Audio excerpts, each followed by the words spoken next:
Hello, everyone, and welcome back to the English Buddy podcast, the best place to make English learning simple and enjoyable. I'm Sarah. Hey, Sarah. Hi to all our listeners. It's wonderful to be joining you today. How's everything going with you, Sarah? I'm doing great, Kabir. I'm really excited to be recording today. How are you feeling? I'm feeling fantastic. I've got so much energy for our session today. That's great to hear. Before we dive into our lesson, we just want to thank you for tuning in. If you enjoy the show, please subscribe, share it with your pals, and hit that like button.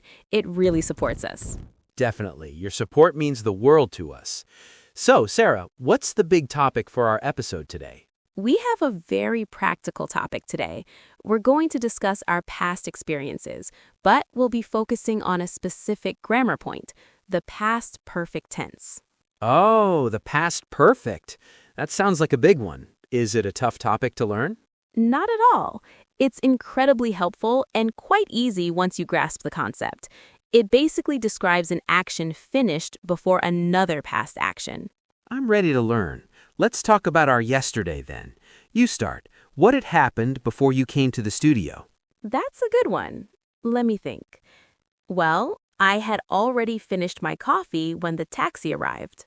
You had finished your coffee. Okay, so the action happened before another event in the past, right? You were ready to go.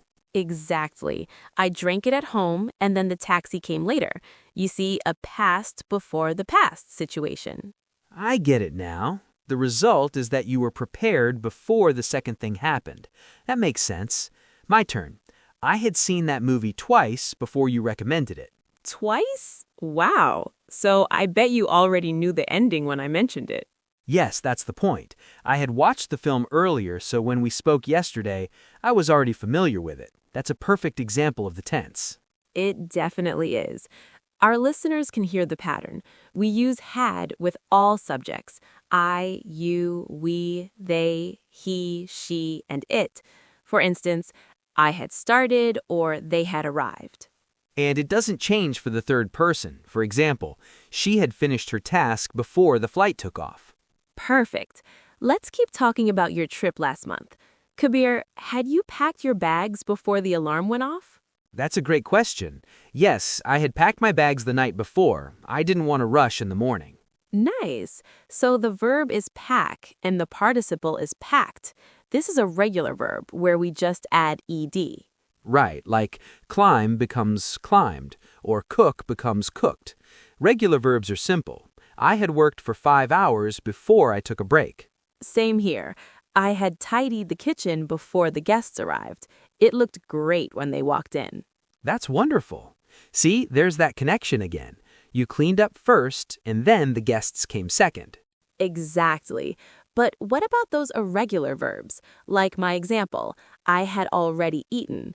The verb is eat, but the participle is eaten. Or my example, I had seen. The verb is see, and the participle is seen. These are tricky because they don't follow the ed rule. True, but we can master them with enough practice. Let's try another. Kabir, had the train left by the time you got to the station? Yes, the train had already left. I actually had to wait for the next one. Ah, you used the negative form would be I hadn't arrived. That's just had plus not, which we shorten to hadn't. Yes, hadn't for everyone. If I'm talking about my friend, I'd say he hadn't studied enough before the exam. Spot on. And I used a specific phrase in my question, by the time. We use that to show the deadline in the past, right? It sets the scene for the second action. By the time the rain started, I had already reached home. Exactly. What about the word already? We use that to emphasize that the action was complete earlier than expected. Oh, I see. For example, if you thought I was still working, you'd be surprised and say, wow, you had already finished.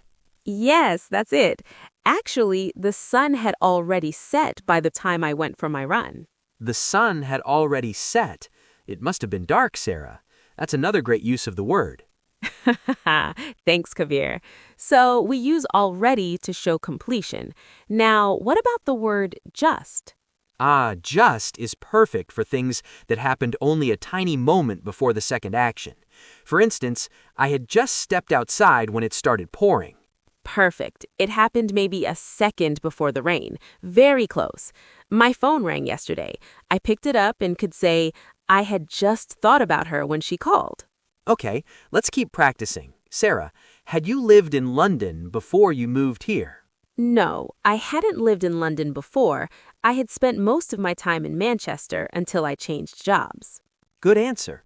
The verb live is regular. You lived there first, then you moved here second.